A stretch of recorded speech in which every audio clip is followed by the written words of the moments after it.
All right, well, welcome to Raise Your AI IQ. This is the inaugural video for the platform focused on helping professionals like us raise their consciousness around AI and how to use it in the workplace for productive force multiplication outcomes. And this particular video, we want to start off with this one because of the fact that this is a topic that is so in the public consciousness right now. You can hear it in conversations, you can see it in comments online, you can see it in polls, you can see it all over the place. The amount of fear around AI is off the charts. And so I assigned 50 bonus AI IQ points for this video because of the fact that this is a big conversation that's going on right now. And I couldn't think of a better topic to start off with. And so with that said, I'm Nick Saller. I serve in the capacity of advising businesses in a lot of different industries on the best practices for growth and scale. I've been using AI for over 10 years at this point.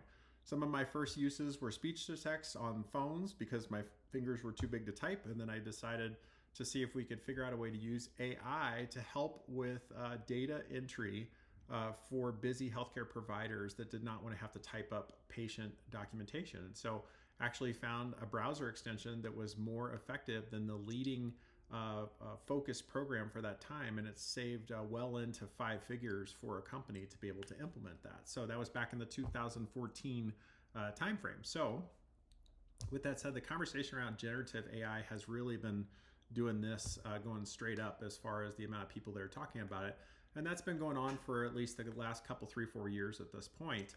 And after hearing a lot of people using it and stuff in professional situations, I decided to go deep on it because of the fact that I feel that it's a massive opportunity for any professional, but especially the small and medium-sized business owners that I work with. I want to make sure they have the best information around it. Now, with that said, this video we're gonna go into Dispelling Fears. There's gonna be multiple other videos around how to use it for specific use cases and other general topics around it, stuff like that. I'm also in talks right now to try to get several professionals who I think the world of to possibly join in on adding content to this channel for the betterment of everybody involved to raise the consciousness around the topic. So stay tuned for that. So let's jump in. I want to start with a question for you all. That question is, what do AI, cars, the internet, looms, e-readers, and I'm also going to throw electricity and computers on this list. What do they all have in common? Well, if you were paying attention to the first slide today, you will realize that it was that they created fear when they came into the public consciousness and in common use. So when cars first came into use, people were fearful that they would, run over everybody, and they were fearful. This is a funny story. People were fearful that they couldn't find their way home in a car like they could on their horse because people would have a few too many drinks at the local bar. Then they would use the horse as the GPS to get them home because horses know the way home, but the people are too inebriated to be able to do it themselves, so they relied on the horse. Well, the car did not have that ability at that time. Electricity was a hugely fearful thing for a lot of people, and then computers was yet another one. And computers, they had waves of fear as they were able to do more and more things. When they first came into play, they were dismissed and at the same time feared because they would replace all these jobs. And the turn of the millennium at the 2000 mark, we had the Y2K situation, which was based on computer date resets and stuff like that. Many people thought it was going to take down the markets and all these different industries and stuff like that. And that was very isolated at best that it had any effect on any industries. But fast forward to today, we are now seeing the resurgence of fear around technology. And I would invite you to take a look at the things that we just discussed: electricity, cars, computers. What's interesting about those 3 things are they are everywhere in our lives nowadays. We use computers for so many things. Our phone is a computer. We have a laptop. We have a tablet. All these things. They're all some version of a computer. Even the wristwatches, the Apple watches, they're a computer of sorts too. So with that said, computers are everywhere. We have to have electricity to run them. Electricity is the sponsor of today's video. Electricity is everywhere. It runs our lights, it runs our computers, it runs a lot of our cars, it runs so many things. And then cars, we have to get places. And with that in mind, like many people have their own car. But if you look back decades or even a century or so, you will see that there was a lot of fear associated with those 3 things alone. Well, here we are, fast forward to today, and now there's a lot of fear around AI. This video, I want to go a little bit deeper into it about why I think that we can dispel some fear, maybe put a little bit of caution in place, but just a tiny bit of caution, I think. And then also talk about productive ways to move fear aside for the betterment of everybody. So, fear generally comes due to a lack of understanding. That's a kind of a balance or a continuum is that if you have a very small amount of understanding about something, oftentimes that is paired with fear. The more understanding you gain, the less fear you have for something. And so with AI, I would encourage you all to increase your understanding, whether it's by watching these videos as they come out, whether you are going to other sources to get your AI information, education. Just keep educating yourself, because I think it's going to send your fears down. It's going to send your understanding up, and you're going to be pleased with the results, because of the fact there's a lot that AI can do for you as professionals and as business owners. But here's the thing. AI is just a tool. When you distill it down to its most basic form, it's just a really fancy tool.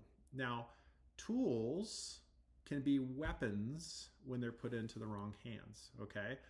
A pea, something that you eat on your plate, is a form of nutrition, which is a tool to nourish your body. If you throw a pea across the table at someone that's eating dinner with you, not only will you look ridiculous, but you will have just enacted its weapon form. You have weaponized the pea, okay? So it's a very ineffective weapon, but it's still a weapon, okay? A hammer either builds houses, or it can tear them down, or it can hurt people, okay? So nothing to be macabre about here. These are just the facts is that everything is either a tool or a weapon depending on whose hands it's in and what their intent is. And AI is no different, okay? In the right hands, which that's what most of AI is going to be used for, is how can professionals that are short on time or short on money, someone who has a business and they need to figure out a way to increase profits or something like that, how can they use this tool to reach those ends, okay?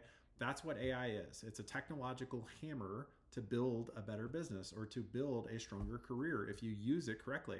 If you're a bad person and you're using AI, you will certainly find ways to use it for bad outcomes. And that's been history throughout. Like, we have people that use computers in very sophisticated ways to steal money from the elderly, or to hack your bank account, or hack whatever. Like, this has been going on. This is nothing new, and it's a part of our lives nowadays. Before there was technology, there were locks on doors. And I had a friend say one time, he said, locks only keep honest people out. The same thing is true about cybersecurity, is that cybersecurity is only going to keep honest people out. There are people with massive brains that can break this stuff, and they're going to get in somehow, some way. But the only way to protect yourself entirely is to say nothing, do nothing, aspire to nothing, okay? And just sit on the sidelines. But what's going to happen is that you're going to be kicking yourself, is really what it comes down to. AI has a lot of potential for a ton of people in countless professions. And if you use the opportunity now to increase your education around it, I think you're going to be very pleased with the results. I saw a really good quote the other day by a professional. I can't remember who said it, but they said the misperception is that AI is going to take all these jobs. AI is not going to take all these jobs. Someone who learns how to use AI is going to go and take your job. And I think that that's a really powerful statement, is that it's the people that are learning how to use it productively right now, which creates a massive force multiplier for them. And then they become more efficient and they can do more in the same amount of time. So the person who refuses to do AI in any way, shape, or form out of fear or whatever other internal drivers that are making them make that decision, they're going to suffer accordingly, and their profession or their business is going to suffer accordingly. And we're going to talk about that in another upcoming video about what AI is going to do to the adoption curve. So if you're not familiar with the adoption curve, I would encourage you to look that up, because we are going to be talking about what that's going to do. I think strongly that it's going to make a big difference in what has been the same thing since like the 1960s. The Rogers adoption curve is going to change tremendously with the advent of AI. But I want to take it a step further. So Jamie Dimon, who is the CEO of JP Morgan Chase, he is in the process of kind of winding down his tenure as the chief over there. And as a result, he did say that AI is the new electrical revolution. It is what electricity did for us 100 and something years ago, well over 100 years ago. We're now experiencing that unbelievable factor of electricity in the form of AI, okay? And Mary Erdoes, who is being groomed as one of the potential replacements for Jamie Dimon, said every single person who's hired on at JP Morgan Chase is going to get AI training starting this year. Now, if a company that big is betting on the power and the necessity of this opportunity, I would encourage you to consider, like, if they're doing it, then maybe it's an opportunity for you to at least know more about it. Um, I would just say that, what's a good way to start? That's a question I get a lot is, well, what do I do? Where do I start? That sort of stuff. It's just like anything else. It's just like learning a foreign language. Consistency is king. And if you just say, I'm going to spend 5 to 15 minutes per day learning about AI, and I'm just going to stack up as many days as I can in a row, everybody has 5 to 15 minutes a day that they can find to spend time teaching themselves about AI or watching videos like this. And if you put in the time, I think you're going to be astounded with the results, because of the fact that it doesn't have to be that you're learning everything in one class or, over the course of a week or something like that. It's literally just putting in a little time here and there. Now, I said earlier on the video, and I want to kind of wrap up with this, we don't necessarily need to focus on the fear aspect, because of the fact that that's going to be the case, and it's been the case for well over 100 years. When something extraordinary comes in, it makes people that maybe struggle with the understanding of it fearful, okay? As we increase understanding like this, fear goes down, okay? And so I would encourage you, increase your understanding, but in addition to bringing fear down, I would say perhaps a more productive feeling around AI is a slight bit of caution, okay?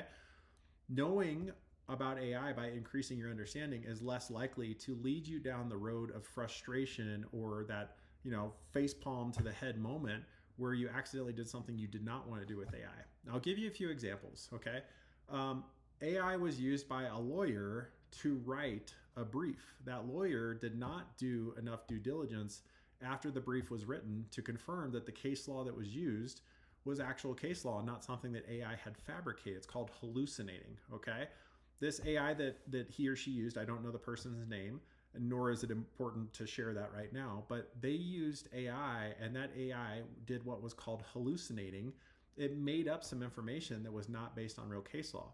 The judge was paying attention. The lawyer was asleep at the wheel. The judge called the lawyer out, and the lawyer got sanctioned accordingly for using not factual case law to defend this case or to plead this case. So with that said, that probably was a really painful lesson for that lawyer. Another example is Samsung. So Samsung, a junior team member at Samsung accidentally put some proprietary source code of AI into AI, and that proprietary source code immediately became public knowledge because they put it into an open source platform where whatever is put in there becomes part of the consciousness that is being used to train the public platform. I'm going to give you a few examples real quick of what public platforms are, or open source AI. You've got ChatGPT, you've got Google Gemini, you've got Microsoft Copilot, and you've also got Perplexity. Those are 4. There's countless other ones, but here's the thing. Those 4 platforms are probably some of the ones that are used the most, and they are also that open source AI technology. So here's the thing. If you've got something that's super proprietary, I would encourage you to use caution and think about, where am I putting this information? And is someone else going to have access to this readily and easily? And if the answer is yes, then you probably need to backpedal, because you don't want to put something proprietary out on an open source platform. Now, if you're using caution like that, you're less likely to make those decisions that's like, oh man, I can't believe I did that. Now we lost this proprietary edge or something like that. Now there's closed source AI, which is sold to companies as a specific encapsulated sandbox where that information stays inside of that sandbox and does not go to other people's sandboxes. It doesn't go out to the public. It's all for your business. And that might be something that you look for your company if you don't already have it. But I would encourage you to know the difference between open source and closed source. And we're going to talk about that in a future video, but I wanted to make that distinction today because some of the headaches and the frustrations and the oh no moments can be avoided by just increasing understanding and knowing the differences. And that's where someone was either not thinking or they didn't know the difference between open and closed source, and they put proprietary information out there for Samsung that they would have rather kept secret. But the same thing is true for you. What proprietary secrets or trade secrets or whatever you have that you would rather not have everyone know, you need to put to either change your prompts accordingly or get your own closed source AI as a result. But I hope this is useful today. Like the fear is still there, and we got to get the message out that maybe fear could be replaced with understanding while also pairing it with a reasonable dose of caution. And the results will be more people will embrace this more quickly. And I want to close on this last point. So there can be a lot of people that are sitting on the sidelines right now because they're fearful or they're dismissive of it or they're worried that they're, going to be replaced by AI. I think that's a bad calculation to make. Everybody has to make their own calculation. But here's the thing. There are plenty of people out there right now that will say, I should have invested in so-and-so at the 2000s, whether it be a tech company or a computer company or something. I should have invested in, and you can put the name in there, Apple, Microsoft, all these different companies and stuff like this. I should have invested in, and fill in the blank. Woulda, coulda, shoulda. And people are still talking about that 20 something years later. And this is the time where you're literally going through it again. The 2000s tech boom, we're seeing it all over again, probably in an even bigger and more orders of magnitude larger way with this AI revolution that we're in right now. Now, I am not in any way, shape, or form saying invest in certain AI companies. You need to talk to a financial advisor about this. I'm saying invest in your professional development as it relates to AI so that you increase your understanding and also increase the understanding of what you can do with this to help you professionally to be more of a linchpin for the companies that you serve if you work inside of a company, or if you own a company so that you can use this as force multipliers to help give your business an edge in competitive markets. So I hope you've enjoyed this. I've enjoyed it. Please, in the comments, here's what I would love for you to do. This is my ask. If you enjoyed it, please let me know that. That's great, and I sincerely appreciate hearing that. But take it a step further and tell me what you'd like to see more of, specific topics, okay? If you want to drop a like or a heart or whatever it is, that's great.